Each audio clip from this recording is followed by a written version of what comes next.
Hello friends, welcome back to my channel. Shreya pregnancy పోగొట్టి అవని మీద వేయాలని చూసిన పల్లవికి దిమ్మ తిరిగే షాక్ ఇచ్చిన రాజేంద్ర. అసలు ఏం జరగబోతుంది తెలుసుకోవాలి అంటే ఈ వీడియోని చివరి వరకు చూడండి. ఇక వీడియోలోకి వెళ్ళినట్లయితే అవని పార్వతి ఇద్దరు రాజేశ్వరితో మాట్లాడడం కోసం చక్రధర్ ఇంటికి వెళ్తారు. అవని పార్వతి ఇంట్లోకి రాగానే చక్రధర్ వాళ్ళని చూసి చాలా సంతోషపడతారు. అమ్మ అవని, నా కోసమే వచ్చారా అమ్మా అని అంటూ ఉంటే ఇక అవని పార్వతి కోపంగా చూస్తూ ఉంటారు. అప్పుడే పార్వతి, మేమొచ్చింది నీకోసమే కాదు, మా రాజేశ్వరి వదిన కోసం వచ్చాము. మీరు చేసిన మోసానికి ద్రోహానికి వదిన ఎంతో బాధపడుతూ ఉంటుంది. అందుకే ఒకసారి వదిన్ని చూడ్డానికి వచ్చాము అని అనగానే ఇక చక్రధర్ అయితే చాలా బాధపడుతూ ఉంటారు. అప్పుడే అవని, చూడండి, మీరెప్పుడూ కూడా మా గురించి నిజం ఒప్పుకోవాలనే మేము అనుకున్నాం, అంతేకాని మేమేదో నీతో బంధాలని కలుపుకోవాలని కాదు. మా అమ్మకి భర్తగా నాకు తండ్రిగా ఉండాలని నేను ఎప్పుడూ కోరుకోలేదు. మీరు నేను అనుకున్నట్టు నిజం అందరి ముందు ఒప్పుకున్నారు, అది చాలు. ఇంక మీరు మా నుండి ఏమీ ఆశించొద్దు. మేము రాజేశ్వరి పిన్నితో మాట్లాడాలి అని అవని అనగానే ఇక చక్రధర్, అది కాదమ్మా, ఇప్పుడు రాజేశ్వరి మీ మీద చాలా కోపంతో ఉంది. ఇప్పుడు నిన్ను చూస్తే రాజేశ్వరిని ఆపలేము అని అంటూ ఉంటే అందులో తప్పేముంది? మీరు చేసిన తప్పుకి నేను మా అమ్మ మాటలు అవమానాలు పడాల్సి వస్తుంది. ఎప్పటికైనా ఈ నిజం పిన్నికి తెలియాల్సిందే కదా. అందుకే పిన్నిని కాస్త ధైర్యం చెప్పడానికి వచ్చాం అని అవని అంటూ ఉంటుంది. వీళ్ళిలా మాట్లాడుకుంటూ ఉంటే అప్పుడే అక్కడికి రాజేశ్వరి భానుమతి వస్తారు. అవని పార్వతిని చూసి రాజేశ్వరి ఒక్కసారిగా కోపంతో రగిలిపోతుంది. అవని అని కోపంగా వచ్చేసరికి అవని పార్వతి రాజేశ్వరిని చూస్తూ ఉంటారు. ఇక అవని, పిన్ని అని అంటూ ఉంటే, ఆగక్కడ, నన్ను పిన్ని అని పిలిచే అర్హత నీకు లేదు. పిన్ని అంటే అమ్మ తర్వాత అమ్మ లాంటిది. నువ్వు మాత్రం నాకు ద్రోహం చేశావు. నిజంగా నన్ను మీ అమ్మే అనుకుంటే ఈ నిజాన్ని నా దగ్గర ఎందుకు దాస్తావు?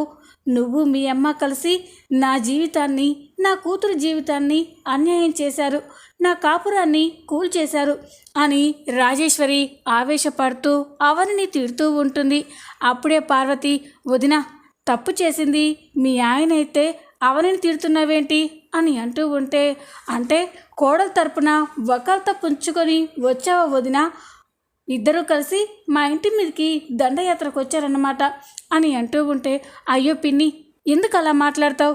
జరిగిన దానికి నువ్వు ఎంత బాధపడుతుంటావో మాకు తెలుసు, అందుకే నీకు ధైర్యం చెప్పడానికి వచ్చాము అని అంటూ ఉంటే, ఇంకా ఏం మిగులుందని నాకు ధైర్యం చెప్పడానికి వచ్చారు?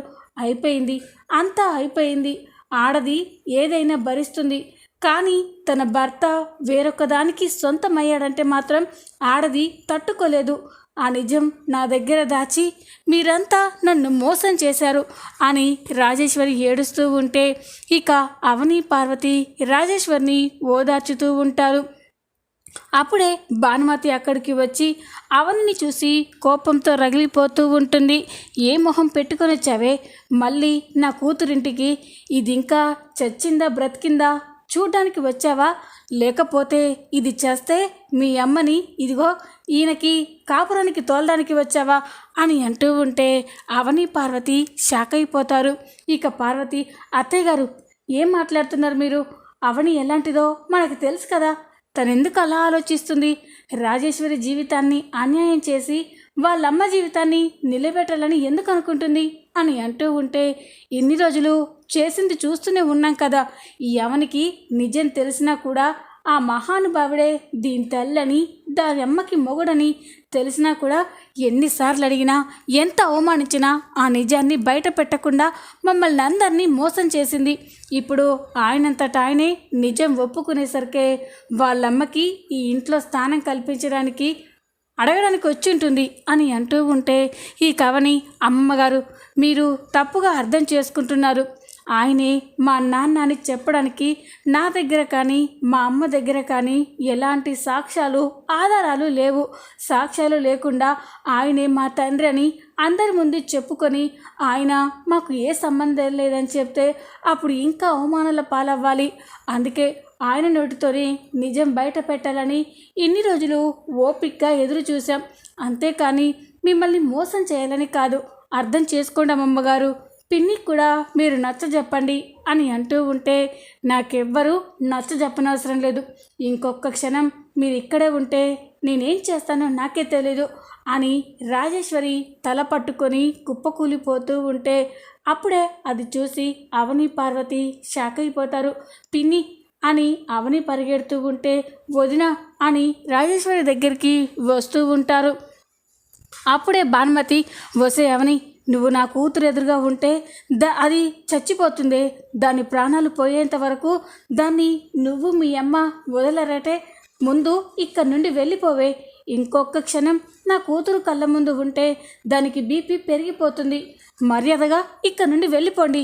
మీరు చేసిన ఘనకార్యం చాలు అని అనగానే ఇక అవని పార్వతి బాధపడుతూ ఉంటారు. ఇక అప్పుడే అవని, అమ్మమ్మగారు అని మాట్లాడుతూ ఉంటే చక్రధర్, అమ్మ అవని, వాళ్ళకి ఎంత చెప్పినా అర్థం చేసుకోరమ్మా. కాలమే వాళ్ళకి సమాధానం చెప్తుంది.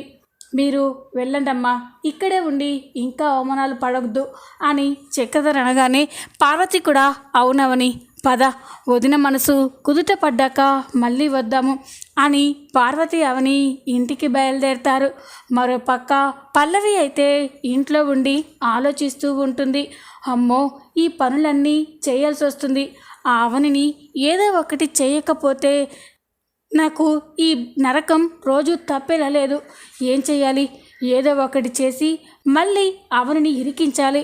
అలాగైతేనే ఆ అవని నన్ను ఏం చేయలేదు. ఇంట్లో వాళ్ళంతా మైండ్ డైవర్ట్ అయిపోతుంది. ఏం చెయ్యాలి అని పల్లవి ఆలోచిస్తూ ఉంటే ఇంతలోనే హాల్లో కూర్చొని ఫ్రూట్స్ తింటున్న శ్రేయ కనిపిస్తుంది. శ్రేయని చూసి పల్లవికి ఒక ఆలోచన వస్తుంది. ఎస్, ఇది కడుపు వచ్చిందని నన్ను చులకన చేసి ఇంట్లో రాజభోగాలు అనుభవిస్తుంది కదా. దీని కడుపులో ఉన్న బిడ్డ చచ్చిపోయేలా చేస్తే నా ప్రాబ్లం సాల్వ్ అయిపోతుంది.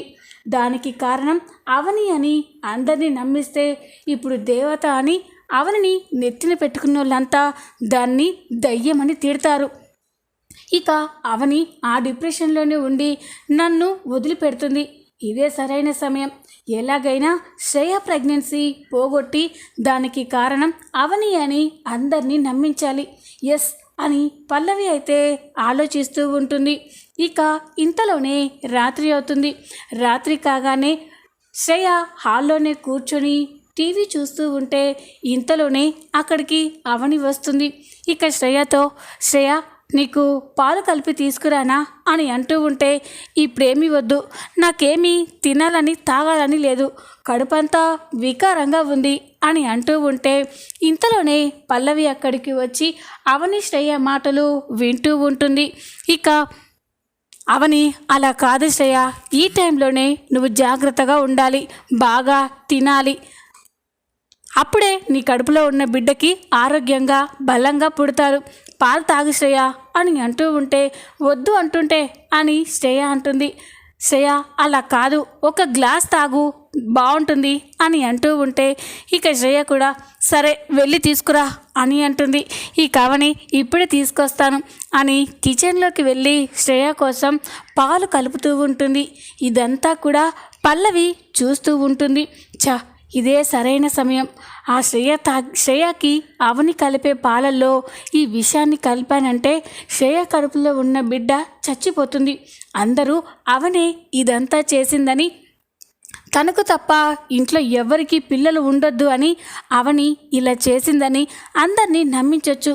కానీ ఇప్పుడు అవని ఈ కిచెన్లో నుండి ఎలా బయటికి వెళ్తుంది అని ఆలోచిస్తూ ఉండగా ఇంతలోనే అవని పాలు కలుపుతూ ఉంటే ఆరాధ్య, అమ్మ నా ఫ్రూట్స్ ఎక్కడ పెట్టావు అని అడుగుతుంది.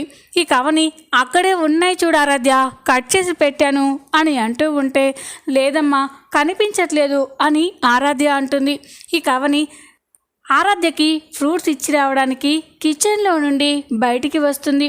అవని బయటికి రాగానే పల్లవి ఇదే సరైన సమయమని పరిగెత్తుకుంటూ కిచెన్లోకి వెళ్ళి శ్రేయ తాగే పాలల్లో తన దగ్గర ఉన్న విషాన్ని కలుపుతుంది. అప్పుడే ఎదురుగా రాజేంద్ర వీల్ చైర్లో కూర్చొని చూస్తూ ఉంటాడు. అది గమనించిన పల్లవి ఒక్కసారిగా షాక్ అయిపోతుంది. మామయ్య గారు నన్ను చూస్తున్నారా అని కంగారు పడుతూనే అటు ఇటు చేతులు ఊపినా కూడా రాజేంద్ర అలాగే చూస్తూ ఉండడంతో అయినా మామయ్య గారు కోమాలో ఉన్నారు కదా, నన్నెలా గుర్తుపడతారు అని పల్లవి అందులో విషయం కలిపి ఏమీ తెలియనట్టే పక్కకు వెళ్ళిపోతుంది. ఇక అవని అక్కడికి వచ్చి ఆ పాల గ్లాసుని తీసుకెళ్ళి శ్రేయ చేతికి ఇస్తుంది. ఇక శ్రేయ ఆ పాలని తాగుతూ ఉంటే పల్లవి అయితే చాలా సంతోషపడుతూ ఉంటుంది. తాగవే తాగు, ఆ కడుపు చూసుకునే కదా నన్ను ఇంత చీప్గా చూస్తున్నావు, ఈ దెబ్బతో నీ కడుపులో ఉన్న బిడ్డ చచ్చిపోతుంది అని పల్లవి అనుకుంటూ ఉంటుంది. ఇక అవని సరే శ్రేయ ఏమన్నా కావాలంటే పిలువు అని అవని అక్క నుండి వెళ్ళిపోతుంది. కాసేపటి తర్వాత శ్రేయ హాల్లోనే కూర్చొని అలాగే టీవీ చూస్తూ ఉంటుంది. పల్లవి మాత్రం శ్రేయనే గమనిస్తూ ఉంటుంది. ఈ శ్రేయకి ఎప్పుడు నేను ఇచ్చిన పాయిజన్ పనిచేస్తుంది అని చూస్తూ ఉంటుంది. ఇంతలోనే శ్రేయకి ఉన్నట్టుండి కడుపులో నొప్పి స్టార్ట్ అవుతుంది. ఇక ఒక్కసారిగా అమ్మ అని అరుస్తూ ఉంటుంది. ఆ అరుపులు విని ఇంట్లో వాళ్ళంతా చాలా కంగారుగా శ్రేయ దగ్గరికి వస్తారు. శ్రేయ నొప్పితో గిలగిలా కొట్టుకుంటూ ఉంటుంది. అది చూసి పార్వతి, అవని, శ్రీకర్, అక్షయ్ అందరూ కూడా చాలా కంగారు పడతారు. ఇక పార్వతి అమ్మ శ్రేయ ఏమైందమ్మా అని అంటూ ఉంటే అవని కూడా ఏమైంది శ్రేయ, ఇప్పటి వరకు బాగానే ఉన్నావు కదా అని అంటూ ఉంటుంది. అప్పుడే శ్రేయ పొత్తి కడుపులో బాగా నొప్పిగా ఉందత్తయ్య, చచ్చిపోయేంత నొప్పిగా ఉంది అని అంటూ ఉంటే అందరూ ఒక్కసారిగా షాక్ అయిపోతారు. ఇక పార్వతి అదేంటమ్మా ఇప్పుడు నీకు 8వ నెలనే కదా, ఈ నెలలో ఇలా కడుపు నొప్పి రావడం మంచిది కాదమ్మా అని పార్వతి చాలా కంగారు పడుతూ ఉంటుంది. శ్రేయ అయితే నొప్పితో అలాగే గిలగిలా కొట్టుకుంటూ ఉంటే ఇక కంగారు పడుతూ అవని శ్రీకర్ డాక్టర్కి కాల్ చేయి అని అనగానే ఇక శ్రీకర్ అలాగే వదిన అని డాక్టర్కి ఫోన్ చేస్తాడు. ఇక పల్లవి అయితే ఇదంతా చూసి చాలా సంతోషపడుతూ ఉంటుంది. డాక్టర్ వచ్చినా ఏం లాభం లేదు, ఆ శ్రేయ కడుపులో బిడ్డ చచ్చిపోతుంది అని పల్లవి నవ్వుకుంటూ అందరితో పాటే కంగారు పడుతున్నట్లు నటిస్తూ ఉంటుంది. కాసేపటి తర్వాత డాక్టర్ అక్కడికి వస్తాడు. ఇక శ్రేయని లోపల చెకప్ చేస్తూ ఉంటే అందరూ కూడా బయట చాలా కంగారు పడుతూ ఉంటారు. ఇక పార్వతి అయితే చాలా టెన్షన్ పడుతూ ఉంటుంది. ఈ కవని పార్వతిని ఓదార్చుతూ అత్తయ్య శ్రేయకేం కాదు, మీరు భయపడకండి అని అంటూ ఉంటే ఏమో అవని నాకు చాలా భయంగా ఉంది అని అనగానే అత్తయ్య మీరు ధైర్యంగా ఉండండి అని అవని పార్వతికి ధైర్యం చెప్తూ ఉంటుంది. ఇక డాక్టర్ శ్రేయకి చెకప్ చేసిన తర్వాత బయటికి వస్తుంది. డాక్టర్ బయటికి రాగానే అవని పార్వతి ఇంట్లో వాళ్ళంతా కూడా చాలా కంగారుగా డాక్టర్ దగ్గరికి వెళ్ళి డాక్టర్ ఎలా ఉంది, శ్రేయకి ఏ ప్రాబ్లం లేదు కదా అని కంగారు పడుతూ అడుగుతూ ఉంటారు. ఇక పల్లవి అయితే నవ్వుకుంటూ ఇప్పుడు డాక్టర్ కడుపులో బిడ్డ చచ్చిపోయిందని చెప్తుంది, అప్పుడు వీళ్ళ మొహాలు చూడాలి అని ఇక పల్లవి నవ్వుకుంటూ ఉంటుంది. ఇక అప్పుడే డాక్టర్ ప్రస్తుతానికైతే పెద్ద గండం తప్పింది, కాస్త ఆలస్యమైన కడుపులో ఉన్న బిడ్డ చచ్చిపోయి ఉండేది అని అనగానే ఇక అందరూ ఒక్కసారిగా షాక్ అయిపోతారు. ఇక పల్లవి అయితే అంటే ప్రమాదం తప్పిందంటే శ్రేయ కడుపులో ఉన్న బిడ్డ చచ్చిపోలేదా అని అనుకుంటూ ఉంటుంది. ఇక అది విని అందరూ ఒక్కసారిగా షాక్ అయిపోతారు.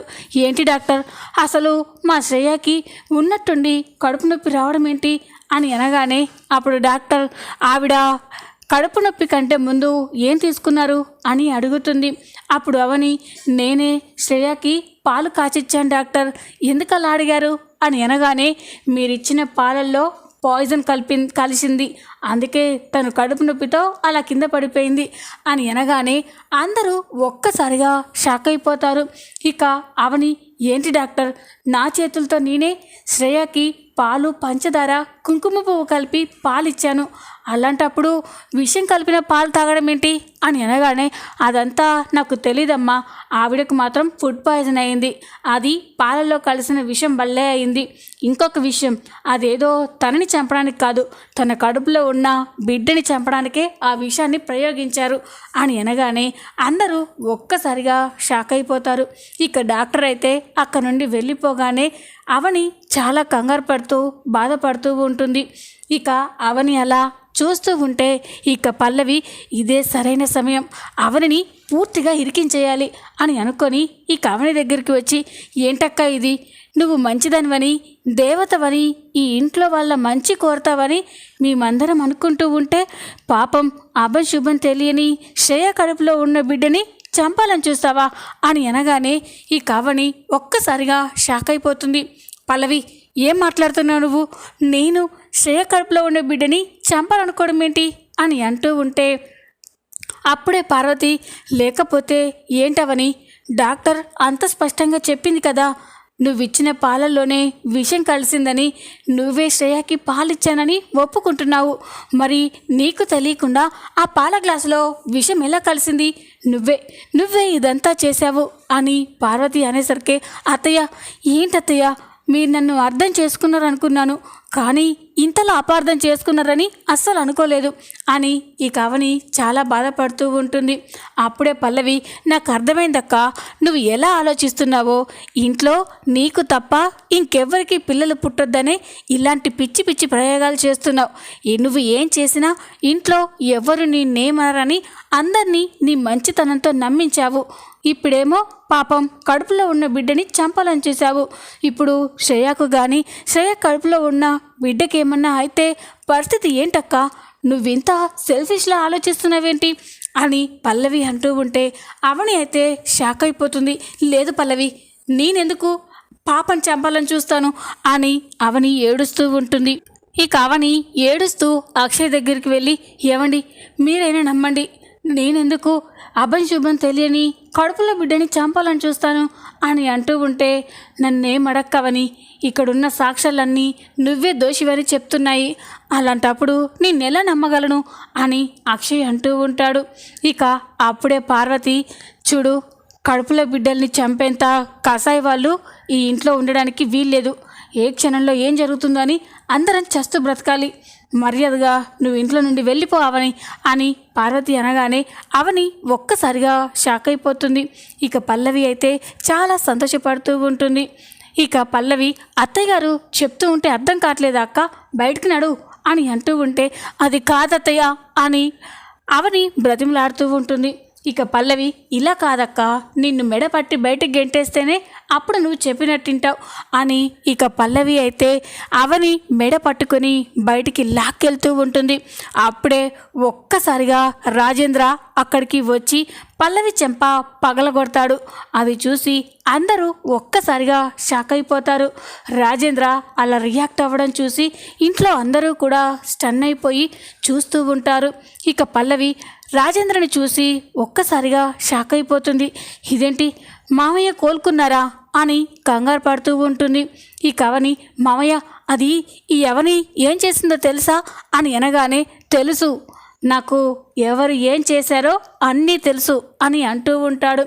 అప్పుడే పార్వతి అక్కడికి వచ్చి, ఏమండి, ఆ అవని ఏం చేసిందో తెలుసా, శ్రేయ కడుపులో ఉన్న బిడ్డని చంపడం కోసం శ్రేయ తాగే పాలల్లో విషం కలిపిందండి అని అంటూ ఉంటే, లేదు పార్వతి, అవని ఎప్పటికీ అలాంటి తప్పు చేయదు, ఒకరికి ప్రాణం పోసే తత్వమే కానీ ప్రాణాలు తీయాలని కళ్ళ కూడా అనుకోదు పార్వతి అని అంటూ ఉంటే, ఇక పల్లవి, అదేంటి మావయ్య, ఇందాకే డాక్టర్ కూడా చెప్పారు అవని ఇచ్చిన పాలల్లోనే విషం కలిసిందని, మరి మీరిలా మాట్లాడుతున్నారేంటి అని అంటూ ఉంటే, అవును, అవని శ్రేయకి ఇచ్చిన పాలల్లోనే విషం కలిసింది, కానీ ఆ విషం కలిపింది మాత్రం అవని కాదు అని అనగానే అందరూ ఒక్కసారిగా షాక్ అయిపోతారు. ఇక పల్లవి కూడా, ఇదేంటి, మామయ్యకి నేను విషం కలిపింది చూసేశాడా అని కంగారు పడుతూ ఉంటుంది. అప్పుడే అక్షయ్ అక్కడికి వచ్చి, ఏంటి నాన్న, మరి పాలల్లో విషం ఎవరు కలిపారు అని అనగానే, ఇంకెవర్రా, మన ఇంట్లో ఉన్నారు కదా క్రిమినల్, తను అనుకున్నది సాధించడం కోసం, ఎదుటి వారిని బాధ పెట్టడం కోసం ఎంతకైనా తెగించే ఈ పల్లవే శ్రేయ తాగే పాలల్లో విషం కలిపింది అని చెప్పగానే అందరూ ఒక్కసారిగా షాక్ అయిపోతారు. ఇక రాజేంద్ర జరిగిన విషయం మొత్తం కూడా అందరికీ చెప్తూ ఉంటాడు. అవని కిచెన్లో పాలు కలిపి ఆరాధ్య పిలిచేసరికే కిచెన్లో నుండి వెళ్ళిపోయింది.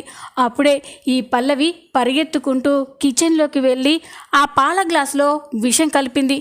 అది నా కళ్ళతో నేను చూశాను అని రాజేంద్ర చెప్పగానే పల్లవి ఒక్కసారిగా షాక్ అయిపోతుంది. ఇంట్లో వాళ్ళంతా కూడా షాక్ అయిపోయి చూస్తూ ఉంటారు. ఇంతవరకు ఈ పల్లవి చేసిన నేరాలు ఘోరాలు చాలా అన్నట్టు అభంశుభం తెలియని శ్రేయ కడుపులో ఉన్న బిడ్డని చంపేసి ఆ నేరాన్ని అవని మీద వేయాలనే ఇదంతా కుట్ర చేసింది ఈ పల్లవినే అని అనగానే పల్లవి ఒక్కసారిగా షాక్ అయిపోతుంది. ఇక కమల్ పట్టరాని కోపంతో పల్లవి అని పల్లవి దగ్గరికి వెళ్ళి పల్లవి చెంపలు పగలగొడుతూ ఉంటాడు. ఈ విధంగా అవనిని బయటికి గెంటేయాలని చూసిన పల్లవికి రాజేంద్ర దిమ్మ తిరిగే షాక్ ఇవ్వబోతున్నాడు. ఈ వీడియో కనుక మీకు నచ్చినట్లయితే లైక్ చేయండి, సబ్స్క్రైబ్ చేసుకోండి. Thanks for watching.